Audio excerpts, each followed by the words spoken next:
खबर आपकी, जुबान आपकी।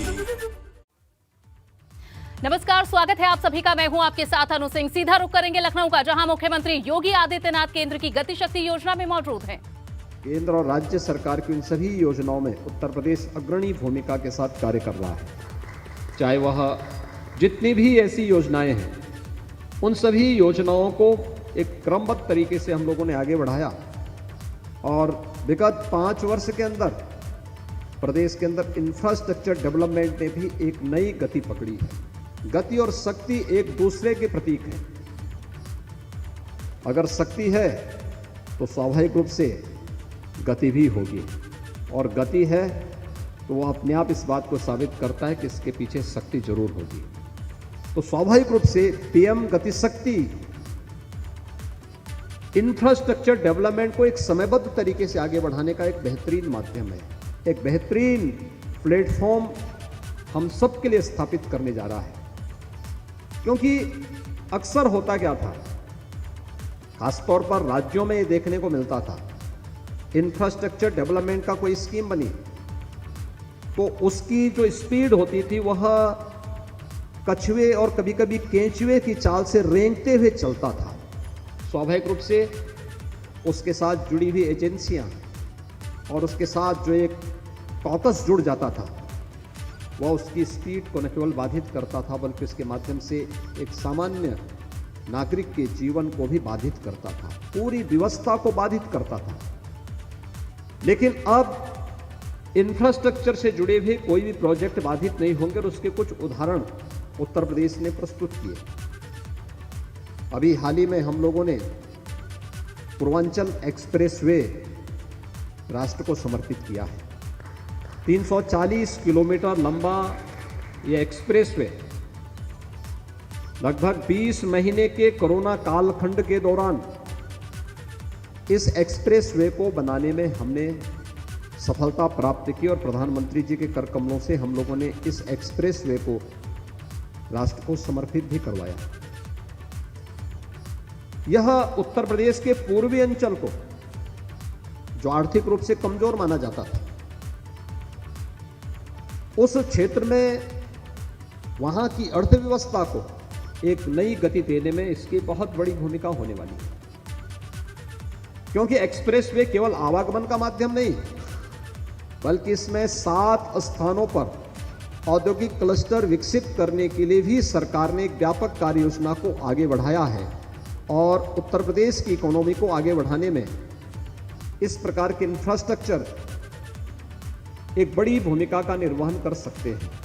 उत्तर प्रदेश सरकार दूसरे एक्सप्रेसवे को दिसंबर तक पूरा करने जा रही है, जो हमारी बुंदेलखंड क्षेत्र को, जो औद्योगिक जो आर्थिक दृष्टि से प्रदेश का दूसरा सबसे पिछड़ा क्षेत्र माना जाता था बुंदेलखंड के सभी जनपदों को कवर करते हुए यह आगरा लखनऊ एक्सप्रेसवे को चित्रकूट के साथ जोड़ता है, और दिसंबर तक हम इस एक्सप्रेसवे को भी पूरा करने जा रहे हैं। गोरखपुर लिंक एक्सप्रेसवे पर युद्ध स्तर पर कार्य चल रहा है। मेरठ दिल्ली 12 लेन का एक्सप्रेसवे आवागमन के लिए खुल चुका है। आज आप देखते होंगे, दिल्ली से आप मेरठ आना चाहते हैं, 3 साल 4 साल पहले अगर कोई जाता था उसको 3 से 4 घंटे लगते थे। आज आप जाइए दिल्ली से मेरठ, 45 मिनट के अंदर आप दिल्ली से चल करके मेरठ के अंदर आप अपने गंतव्य तक पहुंच सकते हैं। गंगा एक्सप्रेसवे, जो देश का सबसे बड़ा एक्सप्रेसवे बनने जा रहा है, 96% भूमि का अधिग्रहण हम लोग कर चुके हैं, और इसी महीने प्रधानमंत्री जी के कर कमलों से हम इस एक्सप्रेसवे का शिलान्यास भी कराने जा रहे हैं। बलिया लिंक एक्सप्रेसवे, आप स्पीड देख सकते हैं, 1947 से लेकर 2017 तक उत्तर प्रदेश में 1.5 एक्सप्रेसवे बने थे, कुल 1.5 एक्सप्रेसवे, और 2017 से 21 के बीच में हम वर्तमान में 6 एक्सप्रेसवे पे कार्य कर रहे हैं, जिनमें से एक कंप्लीट हो चुका है, एक अगले माह पूरा होने जा रहा है, एक को हम 2022 के मध्य तक पूरा कर लेंगे, और शेष दिल्ली मेरठ एक्सप्रेसवे पूरा हो चुका है, और शेष एक्सप्रेसवे पर भी युद्ध स्तर पर कार्य चल रहे हैं, जिनमें से 5 को राज्य सरकार अपने रिसोर्सेज से बना रही है और 1 पर भारत सरकार ने योगदान दिया है। एयर कनेक्टिविटी, यह वही उत्तर प्रदेश है। 24 से 25 करोड़ की आबादी के लिए हमारे प्रदेश में केवल 2 एयरपोर्ट फंक्शनल थे, एक लखनऊ का और एक वाराणसी का। आज हमारे पास पिछले 5 वर्ष के दौरान हमने 9 एयरपोर्ट फंक्शनल किए हैं। इससे पहले 2017 तक प्रदेश के अंदर जो 2 एयरपोर्ट फंक्शनल थे, केवल 25 गंतव्य स्थलों तक उत्तर प्रदेश की कनेक्टिविटी थी। आज हम 80 से अधिक स्थलों पर, देश और दुनिया के 80 से अधिक स्थलों पर एयर कनेक्टिविटी से उत्तर प्रदेश जुड़ा हुआ है। 11 एयरपोर्ट पर वर्तमान पे हमारे कार्य चल रहे हैं, जिन क्षेत्रों में कोई सोचता नहीं था। हम चित्रकूट में भी एयरपोर्ट बना रहे हैं, ललितपुर में एयरपोर्ट बन रहा है, सोनभद्र में हमारा एयरपोर्ट बन रहा है। इस आजमगढ़ के नाम से लोग भयभीत होते थे, वहां पे हमारा पूर्वांचल एक्सप्रेस उसी के बीच से होते हुए जा रहा है और वहां पर हमारा एक एयरपोर्ट बन रहा है। सहारनपुर में एयरपोर्ट का कार्य युद्ध स्तर पर चल रहा है। अलीगढ़, मुरादाबाद, श्रावस्ती, यानी 11 स्थलों पर हमारे नए एयरपोर्ट वर्तमान में बन रहे हैं। और आप देखेंगे 2023 तक उत्तर प्रदेश देश का पहला राज्य होगा जिसके पास 5 इंटरनेशनल एयरपोर्ट होंगे। कुशीनगर इंटरनेशनल एयरपोर्ट प्रधानमंत्री जी ने 20 अक्टूबर को देश को समर्पित किया है, वहां पर वायु सेवा प्रारंभ हो चुकी है। मेट्रो, आज प्रदेश के 4 नगर मेट्रो की सेवा से जुड़ चुके हैं। दिसंबर माह में हम कानपुर की मेट्रो भी प्रारंभ करने जा रहे हैं। आगरा में मेट्रो का कार्य युद्ध स्तर पर चल रहा है। गोरखपुर में मेट्रो के लिए पीआईबी ने अपनी सहमति दे दी है और अब हम इस पर तेजी के साथ आगे कार्य बढ़ाने जा रहे हैं। प्रदेश के अंदर देश का पहला वाटरवे नंबर 1 वाराणसी से हल्दिया के बीच में प्रारंभ हो चुका है और अन्य तमाम ये कार्यक्रम जो प्रदेश के अंदर होने हैं। आज उत्तर प्रदेश 2017 के पहले यही उत्तर प्रदेश था जिसके बारे में ये मान्यता थी कि अगर कहीं से भी जाना हो, अगर कहीं पे आपको सड़कों पर गड्ढे दिखाई दें और सायकाल सूर्य अस्त के बाद कहीं से अंधेरा दिखाई दे तो मान लो उत्तर प्रदेश की सीमा आ चुकी है। आज उत्तर प्रदेश की इंटर स्टेट कनेक्टिविटी 4 लेन के साथ जुड़ चुकी है, चाहे वो नेपाल के साथ जुड़ी हुई सीमा हो। जितने भी हमारे मार्ग नेपाल से जुड़ते हैं हमने 4 लेन की कनेक्टिविटी दी है। बिहार, झारखंड, छत्तीसगढ़, मध्य प्रदेश, राजस्थान, हरियाणा, उत्तराखंड, इन सब के साथ जुड़ी हुई हमारी सभी सीमाएं 4 लेन की कनेक्टिविटी के साथ जुड़ चुकी है। प्रदेश के हर जनपद मुख्यालय को 4 लेन के साथ जोड़ा गया है। प्रदेश के हर तहसील मुख्यालय को और विकासखंड मुख्यालय को 2 लेन की कनेक्टिविटी दी गई है। विद्युत की आपूर्ति, हम ग्रामीण क्षेत्र में भी 16 से 18 घंटे की विद्युत की आपूर्ति कर रहे हैं और इस माह से हम प्रयास कर रहे हैं कि प्रदेश के अंदर गांव हो या शहर, सभी जगह 24 घंटे की विद्युत की आपूर्ति हम प्रदेश के अंदर अनवरत करेंगे और यह उत्तर प्रदेश आज इस प्रक्रिया को पूरे युद्ध स्तर पर उतारने का कार्य कर रहा है। प्रदेश के अंदर भारत सरकार के सहयोग से तमाम बड़े बड़े कार्य हो रहे हैं। उत्तर प्रदेश के अंदर अगर हम देखते हैं तो eastern and western dedicated freight corridor है, इन दोनों का जो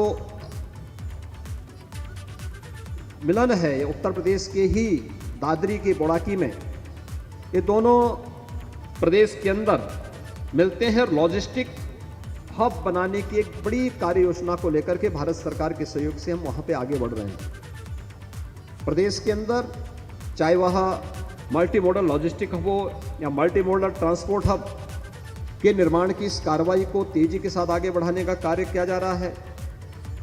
फ्रेट विलेज के रूप में वाराणसी में प्रधानमंत्री जी ने 2018 में ही इसे राष्ट्र को समर्पित किया है।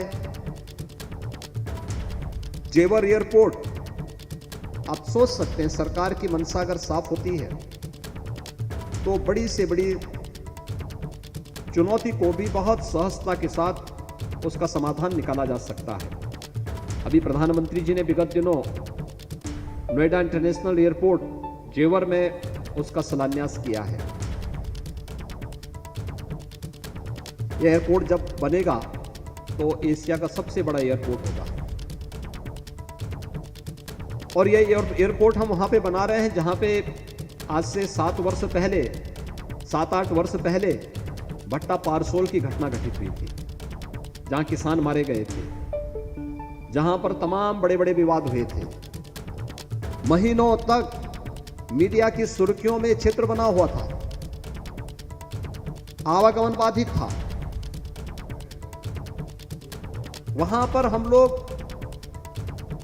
अपने देश का सबसे बड़ा एयरपोर्ट बना रहे हैं।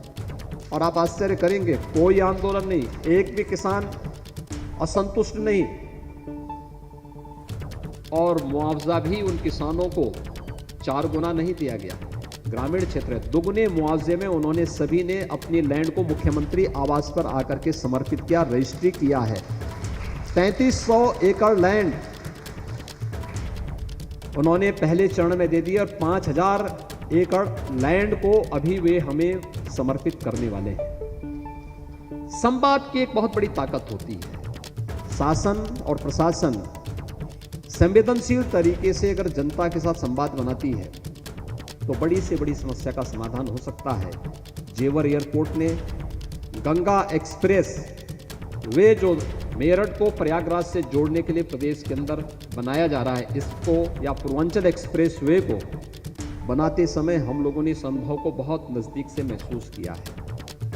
एक जनता के साथ संवाद हो और तकनीक का बेहतर उपयोग अगर हम कर लें तो स्वाभाविक रूप से भ्रष्टाचार मुक्त व्यवस्था में संवेदनशील प्रशासन उस बड़ी से बड़ी चुनौती को बड़ी सहजता के साथ अपने साथ जोड़ने में सहायक हो सकता है। और उत्तर प्रदेश के अंदर चल रहे इंफ्रास्ट्रक्चर से जुड़े हुए ये सभी कार्य इस ओर हम सब का ध्यान आकर्षित भी करते हैं कि इन कार्यक्रमों को हम इस रूप में आगे बढ़ाने का कार्य कर सकते हैं। प्रदेश के अंदर अन्य तमाम बड़े ऐसे कार्य चल रहे हैं जिन कार्यक्रमों के माध्यम से उत्तर प्रदेश तेजी के साथ यह अभियान आगे बढ़ा सकता है। अमृत मिशन के अंतर्गत या फिर स्मार्ट सिटी मिशन के अंतर्गत ही अगर आप देखेंगे, देश के अंदर 100 स्मार्ट सिटीज में 10 उत्तर प्रदेश की है। लेकिन हमारे जो म्युनिसिपल कॉरपोरेशन थे वह 17 थे, तो शेष 7 को उत्तर प्रदेश शासन अपने स्तर पर स्मार्ट सिटी मिशन के साथ जोड़ करके उनमें वही हम लोगों ने मॉडल उसको लागू किया है जो स्मार्ट सिटी मिशन का है, और उन पर उत्तर प्रदेश सरकार अपने स्तर पर कार्य कर रही है। और यही कारण है कि हम लोगों ने कन्वर्जेंस का सहारा भी लिया, और इसलिए भारत सरकार के स्मार्ट सिटी मिशन में उत्तर प्रदेश को एक सर्वश्रेष्ठ राज्य के रूप में भी चयन किया गया। हमारे 60 शहर अमृत योजना से आच्छादित हैं और इस पर तेजी के साथ वर्तमान में कार्य प्रदेश के अंदर चल रहा है। डिफेंस कॉरिडोर के 6 नोड जो प्रदेश के अंदर प्रधानमंत्री जी ने चिन्हित किए थे, उनमें लखनऊ, कानपुर, अलीगढ़, आगरा, झांसी और चित्रकूट, इन सभी नोड पर हम लोगों के पास पर्याप्त लैंड बैंक है। अलीगढ़ में 12,000 करोड़ रुपए के निवेश के कार्यक्रमों को प्रधानमंत्री जी के कमलों से प्रारंभ भी किया जा चुका है। अभी झांसी में 19 नवंबर को प्रधानमंत्री जी का आगमन हुआ था। झांसी नोड में भारत डायनेमिक्स लिमिटेड के एक यूनिट का शिलान्यास प्रधानमंत्री जी के करकमलों से संपन्न हुआ। देश की ब्रह्मोस नेक्स्ट जनरेशन की मिसाइल के निर्माण की कार्रवाई लखनऊ के लिए यहाँ पर 200 एकड़ लैंड हम लोगों ने पहले ही इस मिशन के लिए उपलब्ध करवा दी है और इस पर युद्ध स्तर पर कार्य चल रहा है। हमारे पास अन्य तमाम प्रकार के इंफ्रास्ट्रक्चर हैं। हेल्थ इंफ्रास्ट्रक्चर में आप देखेंगे, ये उत्तर प्रदेश 1947 से 2017 के बीच में केवल 12 मेडिकल कॉलेज बना पाए थे। तो लखनऊ में मुख्यमंत्री योगी आदित्यनाथ को